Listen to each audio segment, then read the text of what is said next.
नमस्कार, यूपी विशेष में आप सभी का स्वागत। मैं हूं आपके साथ तुषार कौशिक। मेरठ से खबर है जहां पर हॉरर किलिंग की घटना से हड़कंप है। साले ने जीजा को मौत के घाट उतार दिया। 1.5 साल पहले गांव के अंदर प्रेमी युगल ने शादी की थी और शादी के बाद पहली बार गांव पहुंचा था मृतक शख्स। लड़की के भाई ने की जीजा की निर्मम हत्या। किठौर थाना क्षेत्र के गेसोपुर जुनूबी गांव की यह पूरी घटना है। तो 1.5 साल पहले गांव के प्रेमी युगल ने शादी की थी। 1.5 साल बाद ससुराल पहुंचा था ये शख्स और वहां पर साले ने जीजा की निर्मम तौर पर हत्या कर दी। हॉरर किलिंग का यह मामला सामने आया है। मेरठ का मामला है। साले ने जीजा को मौत के घाट उतार दिया। किठौर थाना क्षेत्र के गेसोपुर जुनूबी गांव का यह पूरा मामला है। तो हॉरर किलिंग से घटना से हड़कंप मचा। साले ने जीजा को मौत के घाट उतार दिया। दरअसल 1.5 साल पहले प्रेम प्रसंग के चलते दोनों की शादी हुई थी और अपने ससुराल पहली बार पहुंचा था। 1.5 साल बाद पहुंचा था अपने ससुराल और वहां पर साले ने जीजा की निर्मम तौर पर हत्या कर दी। तो लड़की के भाई ने जीजा की निर्मम हत्या की।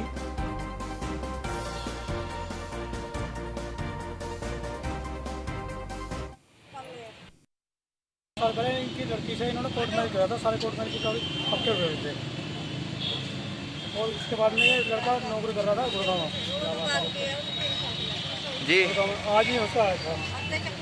आया ये इनकी प्लानिंग के साथ इन्होंने ये 3 थे या 4 थे जो प्लानिंग के साथ थे। 4 थे ये। एक ने गोली भरी और दूसरे ने चक्कू मारा और एक इसकी मौसी का लड़का, एक अमित और दूसरा कोशिंदर और तीसरा जो था क्या नाम है उसका, अंकित। कहाँ के रहने वाले हैं लोग? एक तो 3 तो एक गेसुपुर में, एक चौथा जो है पसवाड़ा कौन सा गाँव, कवर्सा गाँव का है। पुलिस ने कोई कार्रवाई की? पुलिस ने कार्रवाई कर रही है। भाई मैं प्रसाद बनाई थी रोहे बाबा के नाम का बर्ती लागत है। और लड़का मेरा आकर खड़ा ही हुआ था दरवाजे पर। उन्होंने आकर चक्कू मार दिया उसके। अब वो भाग लिया बाहर गया। भगते भगते एक और मार दिया। जो मैंने पकड़ा तो उन्होंने मेरी गोली बन दी। एक कोशिंदर है, चक्कू मारा कोशिंदर ने और अमित ने और अंकित ने गोली भरी है। ठीक है जी। भाई क्या नाम है आपका? कमलेश। क्या नाम? तो ये खबर मेरठ से सामने आई है जहां पर हॉरर किलिंग की घटना से हड़कंप मचा है। किठौर थाना क्षेत्र के गेसोपुर जुनूबी गांव का ये पूरा मामला है। साले ने जीजा को मौत के घाट उतार दिया। मेरठ से मामला सामने आया है और हॉरर किलिंग के चलते लड़की के भाई ने अपने जीजा की निर्मम हत्या की है। 1.5 साल पहले दोनों की शादी हुई थी और परिजनों से छिपकर ये शादी की गई थी। परिजनों की नाराजगी के साथ ये शादी हुई थी, जिसके बाद जब ये प्रेम प्रसंग के बाद शादी हुई और शादी के 1.5 साल बाद जब लड़का अपने ससुराल पहुंचा तो वहां पर साले ने जीजा की निर्मम हत्या कर दी। खबर मेरठ से है जहां पर बीबीए के छात्र ने हॉस्टल में खुदकुशी की है। मास्टर स्कूल ऑफ मैनेजमेंट का छात्र था और फर्स्ट ईयर का एग्जाम देने आया था। कोलकाता का छात्र है। सरखौदा थाना क्षेत्र के लोहिया नगर की घटना है। मेरठ में मास्टर स्कूल ऑफ मैनेजमेंट का छात्र था ये मृतक और फर्स्ट ईयर का एग्जाम देने के लिए कोलकाता का छात्र आया था। सरखौदा थाना क्षेत्र के लोहिया नगर की ये पूरी घटना बताई जा रही है। बीबी के छात्र ने हॉस्टल में ही खुदकुशी की है। क्यों खुदकुशी की है, क्या वजह, इसके पीछे इन तमाम बातों को फिलहाल जुटाया जा रहा है।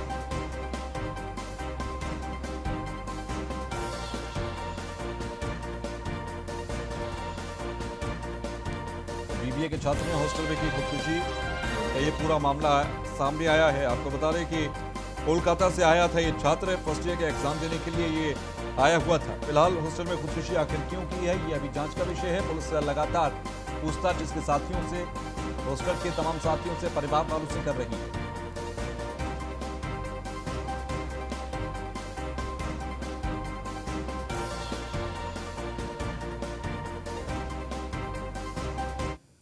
खबर अमेठी से जहां पर आवास के लिए केंद्रीय मंत्री स्मृति ईरानी ने जमीन की रजिस्ट्री कराई है। रजिस्ट्री ऑफिस में पहुंचकर जमीन की रजिस्ट्री कराएगी। जमीन की रजिस्ट्री के बाद बोली केंद्रीय मंत्री स्मृति ईरानी, चुनाव के दौरान जनता ने उनसे आवास बनाने का आश्वासन मांगा था, जिसे मैंने पूरा किया। अमेठी मेरे लिए घर की तरह है, ये स्मृति ईरानी की तरफ से कहा गया। तो जमीन की रजिस्ट्री के बाद बोली केंद्रीय मंत्री स्मृति ईरानी, चुनाव के दौरान जनता ने उनसे आवास बनाने का आश्वासन मांगा था। केंद्रीय मंत्री स्मृति ईरानी ने जमीन की रजिस्ट्री कराई है। ठीक है, हम लोग चलो भाई, चलिए हो गया। अब रास्ता देंगे हमको? ले रहे हैं अभी क्या? नहीं हम ले नहीं रहे हैं।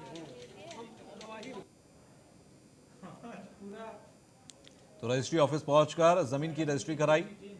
जमीन की रजिस्ट्री कराने के बाद बोली स्मृति ईरानी, चुनाव के दौरान जनता ने उनसे आवास बनाने का आश्वासन मांगा था, अब उन्होंने आवास की रजिस्ट्री कराई। इसके अलावा उन्होंने कहा कि ये अमेठी मेरे लिए घर है।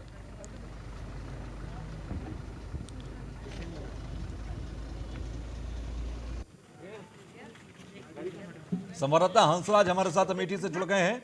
हंसराज, आज रजिस्ट्री ऑफिस पहुंची थी स्मृति ईरानी, क्या कुछ बातचीत में उन्होंने मीडिया से कहा? जी बिल्कुल, हम आपको बताते कि एक दिवसीय दौरे पर केंद्रीय मंत्री स्मृति ईरानी अमेठी आई, जहां की मुख्यालय गौरीगंज के कलेक्ट्रेट में पहुंच करके जो है अपने निजी आवास के लिए उन्होंने जो है जमीन की रजिस्ट्री करवाया। और वही मीडिया से बात करते हुए उन्होंने कांग्रेस पर हमला बोला।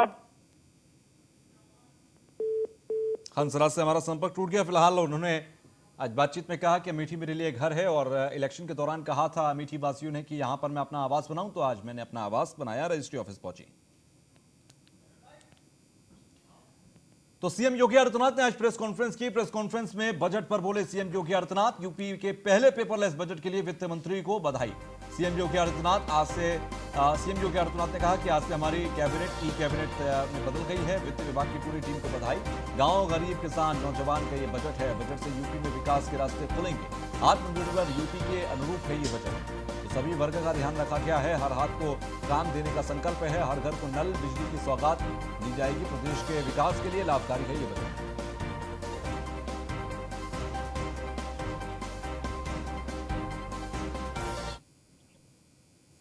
किसी भी राज्य के पहले पेपरलेस बजट के लिए प्रदेश के वित्त मंत्री श्री सुरेश खन्ना जी और उनकी पूरी टीम का मैं हृदय से अभिनंदन करता हूं। मुझे प्रसन्नता है कि आज से हमारी कैबिनेट भी ई कैबिनेट हो गई है। यह बजट सबका साथ, सबका विकास तथा सबके विश्वास की उत्कृष्ट लोकतांत्रिक भावना से परिपूर्ण प्रदेश के तीव्र, धारणीय एवं सर्वसमावेशी विकास के लिए मील का पत्थर साबित होगा। वैश्विक महामारी कोरोना के मध्य देश के सबसे बड़े राज्य के लिए यह बजट एक नई आशा, एक नई ऊर्जा और उत्तर प्रदेश की नई संभावनाओं को उड़ान देने का एक माध्यम बनेगा। खासतौर पर हर घर को नल, हर घर को बिजली, हर गांव में सड़क और हर गांव को डिजिटल बनाने के संकल्प के साथ ही हर खेत को पानी और हर हाथ को काम देने का संकल्प इस बजट में निहित है। यह बजट प्रदेश के गांव, गरीब, किसान, नौजवान, महिलाएं और समाज के प्रत्येक तबके का प्रतिनिधित्व करने वाला यह बजट है। आत्मनिर्भर उत्तर प्रदेश की भावना के अनुरूप यह बजट है। इसमें रोजगार की व्यवस्था, सभी वर्गों के उत्थान का इरादा, वंचितों, शोषितों एवं युवाओं के सुंदर भविष्य की रूपरेखा और उत्तर प्रदेश के नव निर्माण की संरचना भी इस बजट में निहित है। मैं इस शानदार बजट के लिए वित्त मंत्री जी को और अपर मुख्य सचिव वित्त और वित्त आयुक्त जी को हृदय से बधाई देता हूं। प्रदेशवासियों को इतने शानदार बजट के लिए अपनी शुभकामनाएं भी देता हूं। बजट से जुड़ी हुई जो कुछ महत्वपूर्ण बातें हैं उनमें हम सब जानते हैं कि बजट का आकार इस बार 5,50,270.78 करोड़ रुपए का है, जो वर्ष 2020-21 के बजट से 37,410.06 करोड़ रुपए यानी 7.3% अधिक है। अगर आप देखेंगे कि कोविड-19 के दौरान भी वित्तीय अनुशासन को बनाए रखते हुए प्रदेश के इंफ्रास्ट्रक्चर के डेवलपमेंट के साथ साथ लोक कल्याण की भावनाओं के साथ प्रत्येक तबके के हितों को इसके अंदर समाहित करते हुए महत्वपूर्ण कार्यक्रम कदम उठाए गए। खबर गोरखपुर से, जहां पर सांसद रवि किशन ने जारी किया वीडियो संदेश। योगी सरकार के बजट को रवि किशन ने उम्दा बजट बताया। वित्त मंत्री सुरेश खन्ना को रवि किशन ने धन्यवाद दिया। बजट गरीब, मजदूर, किसानों के हित में है, सांसद रवि किशन ने कहा। गोरखपुर से ये खबर है जहां पर सांसद रवि किशन इस बजट को उम्दा बजट बताते नजर आए और सुरेश खन्ना का धन्यवाद ज्ञापित करते नजर आए।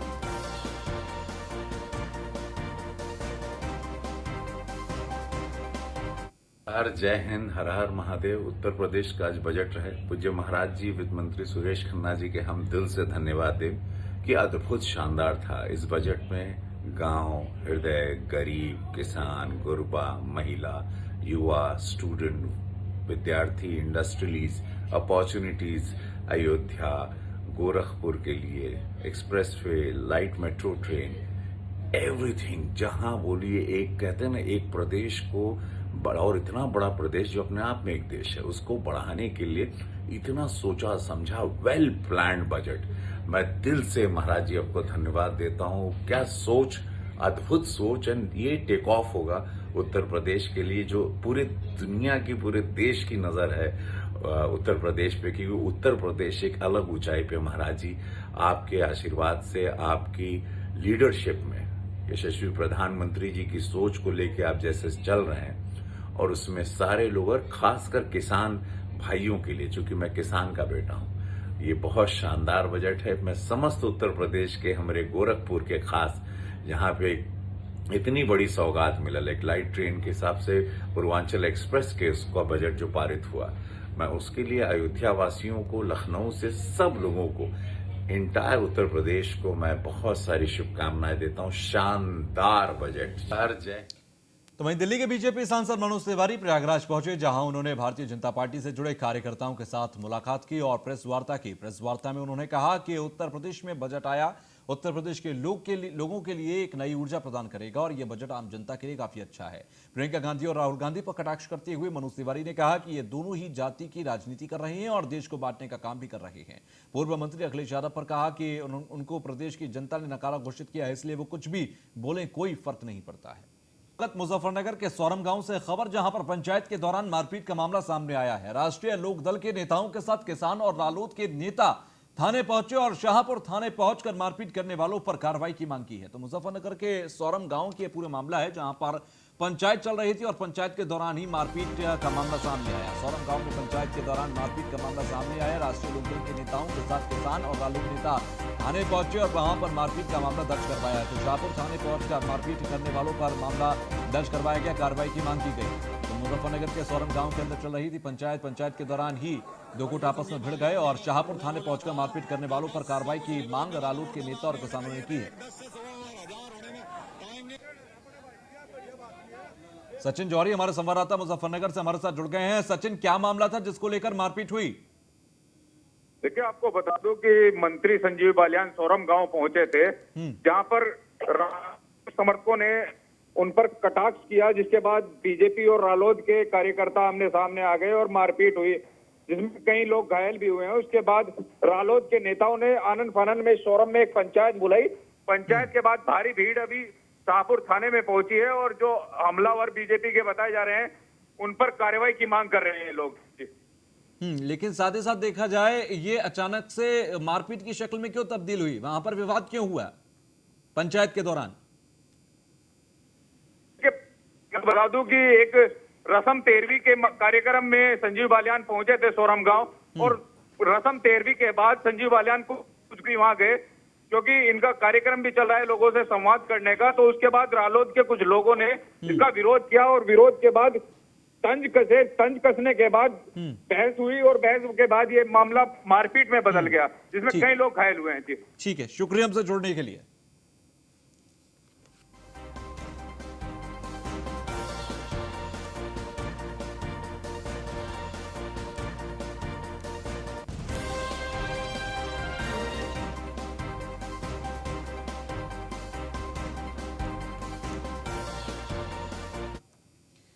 खबर प्रयागराज से, जहां पर बिग बाजार मॉल के अंदर 9 लोगों को कोरोना हुआ है। कोलकाता बाजार मॉल के पास भी 4 स्टाफ कोरोना संक्रमित मिले हैं। दोनों मॉल को स्वास्थ्य विभाग ने सील कर दिया है। दोनों जगह सैनिटाइजेशन का काम किया जा रहा है। तो कोलकाता बाजार मॉल के भी 4 स्टाफ कोरोना संक्रमित पाए गए हैं। फिलहाल दोनों मॉल को स्वास्थ्य विभाग ने सील कर दिया है। बिग बाजार मॉल में 9 लोग संक्रमित निकले, 4 स्टाफ कोलकाता बाजार मॉल का संक्रमित निकला है। फिलहाल दोनों ही मॉल को स्वास्थ्य प्रशासन की तरफ से सील कर दिया गया है। अब यहां पर सैनिटाइजेशन का काम चलेगा, उसके बाद मॉल को खोलने की अनुमति दी जाएगी। प्रयागराज में 2 मॉल के जो कर्मचारी हैं वो संक्रमित निकले हैं और कोरोना संक्रमित निकलने के बाद दोनों ही मॉल के परिसरों को सील कर दिया गया है। अब यहाँ पर पहले सैनिटाइजेशन का काम होगा और उसके बाद इस मॉल में वापस सर्विसेज को रिज्यूम किया जाएगा। तो कोलकाता बाजार मॉल के भी 4 स्टाफ कोरोना संक्रमित निकले हैं। इसके अलावा बिग बाजार मॉल के 9 लोगों में कोरोना संक्रमण पाया गया है।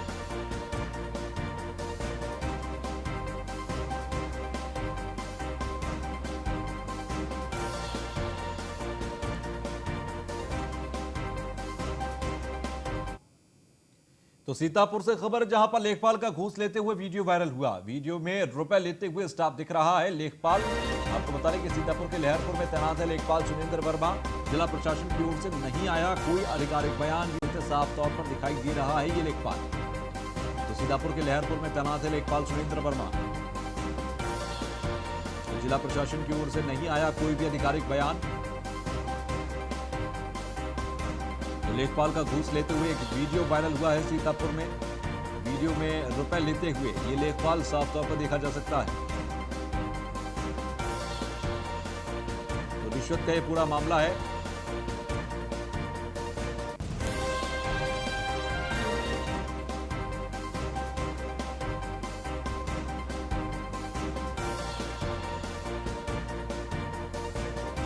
लाल घेरे में जो हम आपको शख्स दिखा रहे हैं वो लेखपाल है, जो कि रिश्वत लेता वीडियो में कैप्चर हुआ है।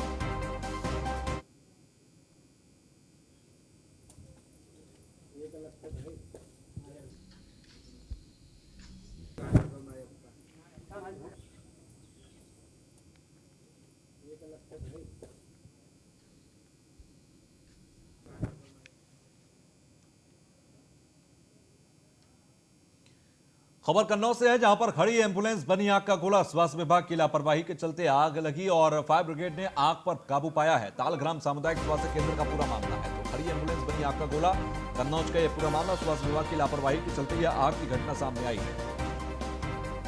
तो फायर ब्रिगेड ने आग पर जैसे तैसे काबू पाया। स्वास्थ्य विभाग की लापरवाही के चलते यह आग लगी है, जैसी जानकारी दी गई। तो तालग्राम सामुदायिक स्वास्थ्य केंद्र का पूरा मामला है। सिलेंडर रखा हुआ है ना इसमें एम्बुलेंस में ऑक्सीजन पानी तो है, बिल्कुल टंकी लगी हुई है यहाँ पे। चलो यार पानी डलवाओ ना, चलो। तो दिल्ली के बीजेपी सांसद मनोज तिवारी प्रयागराज पहुंचे, जहां उन्होंने भारतीय जनता पार्टी से जुड़े कार्यकर्ताओं के साथ मुलाकात की और प्रेस वार्ता की। प्रेस वार्ता में उन्होंने कहा कि उत्तर प्रदेश में आया बजट उत्तर प्रदेश के लोगों के लिए एक नई ऊर्जा प्रदान करेगा और यह बजट आम जनता के लिए काफी अच्छा है। प्रियंका गांधी और राहुल गांधी पर कटाक्ष करते हुए मनोज तिवारी ने कहा कि ये दोनों ही जाति की राजनीति कर रहे हैं और ये देश को बांटने का काम कर रहे हैं। पूर्व मंत्री अखिलेश यादव पर कहा कि उनको प्रदेश की जनता ने नकारा घोषित किया, इसलिए वो कुछ भी बोलें कोई फर्क नहीं पड़ता है। वो बहुत दर्दनाक है, लेकिन मैं इसीलिए कहा गृह मंत्री को हमें सैल्यूट करना पड़ेगा कि गृह मंत्री ने इतने बड़ी घटना को, तिरंगे के इतने बड़े अपमान को उन्होंने इस रूप में लिया कि ये हमारे ही बच्चे थे, हमारे ही लोग थे, भ्रमित थे। अब हम उनके ऊपर गोली नहीं चला सकते थे सर। उसके लिए दिल्ली पुलिस के जवानों का, उन 515 जवानों का धन्यवाद होना चाहिए जो सीने पे लाठी खाए हैं वो 25-25 फीट से गिरा दिए गए हैं। उसके बाद भी उन्होंने, आप सोचिए, पैरामिलिट्री फोर्स थी, लोडेड गन्स थी, फिर भी गोली नहीं चली सर। इसलिए कि वो हमारे ही भाई थे, कुछ भटके हुए थे, कुछ भटकाए हुए थे। आज देखिए उनके ऊपर जो कानूनी कार्रवाई हो रही है ना, अब जो उन कानूनी कार्रवाई जिनके ऊपर हो रही है, जिन्होंने तिरंगे का अपमान किया, उनको होगा ही होगा। लेकिन राहुल गांधी को लगता है हम इनको वकील देंगे, हम इनको कानूनी सहायता देंगे। तब फिर सवाल करना होता है कि राहुल गांधी का एक्ट डाउटफुल है कि वो अभी देश के लिए सोच भी रहे हैं या चाइना के एजेंट बन चुके हैं। तो इसी के साथ यूपी विशेष में बस इतना ही। आगे भी खबरों का सिलसिला लगातार जारी रहेगा।